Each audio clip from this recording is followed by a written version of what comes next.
Chiffres, la croissance africaine reste positive, mais elle marque le pas, plus 1,7% en 2016 pour le continent. L'Afrique qui décolle, mais qui bute parfois sur une mondialisation aux effets pervers. À l'image de cet animal, regardez, une vache, une simple vache laitière du Sénégal, elle incarne le paradoxe d'un pays qui pourrait être autosuffisant, mais qui reste dépendant d'une production européenne importée à prix cassé. Enquête, Marc de Chalvron, Antoine Hussert, Sylvain Barral. De vastes étendues pour faire courir des troupeaux de vaches à foison. Un peuple d'éleveurs sénégalais au nombre de 200 000 et un goût prononcé pour le lait.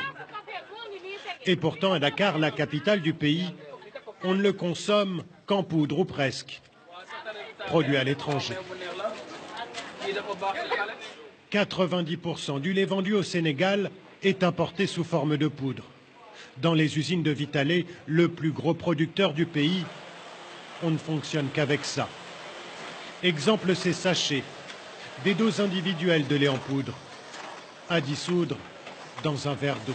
Ça, c'est l'un des produits phares, hein. Il est adoré, il a 20 ans, et vous le trouverez un peu partout en Afrique de l'Ouest. Des bouteilles de lait de différentes tailles, du lait caillé et des yaourts en tout genre.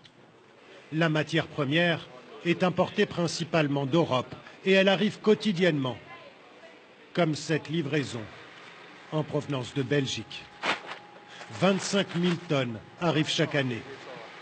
Pas de lait sénégalais dans cette usine. D'abord, ce serait déjà excessivement cher, mais par la suite, il n'y a pas encore, au niveau local, assez de lait en milieu rural à collecter et à transformer. Et pourtant, les vaches sont bien là. 3 millions de bovins au Sénégal, autant qu'en France par nombre d'habitants, principalement concentrés dans les régions Peuls du nord du pays. Un homme s'est mis en tête d'exploiter ce potentiel, Bagoré Batili, vétérinaire de formation. Il y a 10 ans, il est parti à la rencontre de ces éleveurs nomades, plutôt sceptiques au début, pas habitués à produire du lait. Ici, on est à peu près à 20 km de la ville, Richard-Toll. Et le lait, quand on a ici, à qui tu vas le vendre? Les éleveurs qui sont autour, enfin, les gens qui sont autour sont tous des éleveurs, ils sont tous des vaches. Tu ne vas pas le vendre ici. Il faut faire 20 km pour le vendre. C'est pas possible. En charrette, c'est pas possible. Il a donc fallu bâtir toute une filière, en commençant par changer les habitudes, ériger des enclos, acheter du fourrage. Et puis, ouais, ici, c'est vraiment une petite étable, quoi. Salam alaikum. On est encore loin du rendement des vaches normandes, mais en 10 ans, cet éleveur est tout de même passé de 1,5 litre à 64 litres par jour. Je pratique l'élevage moderne maintenant. Je ne veux plus forcément d'un grand troupeau, je préfère avoir des vaches laitières qui produisent beaucoup. 2 fois par jour, le collecteur de la laiterie passe récupérer le produit de la ferme. Avec son tricycle motorisé, il fait la tournée des villages. La laiterie du Berger travaille aujourd'hui avec 800 éleveurs dans un rayon de 30 km autour de la ville de Richard-Toll, là où se trouve l'usine. En 10 années, la laiterie du Berger est devenue le 2e producteur de yaourt au Sénégal. Problème, l'entreprise a beaucoup de mal à être rentable. La mise en place d'une filière coûte extrêmement cher, et ce d'autant plus que la fiscalité sénégalaise ne lui est pas du tout favorable, selon Bagoré Batili.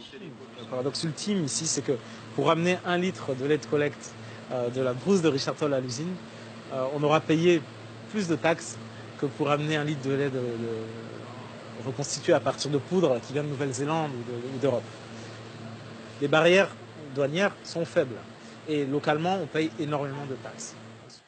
D'après les calculs de son entreprise, sur ces 2 produits similaires, Vous pouvez me dire combien ça coûte?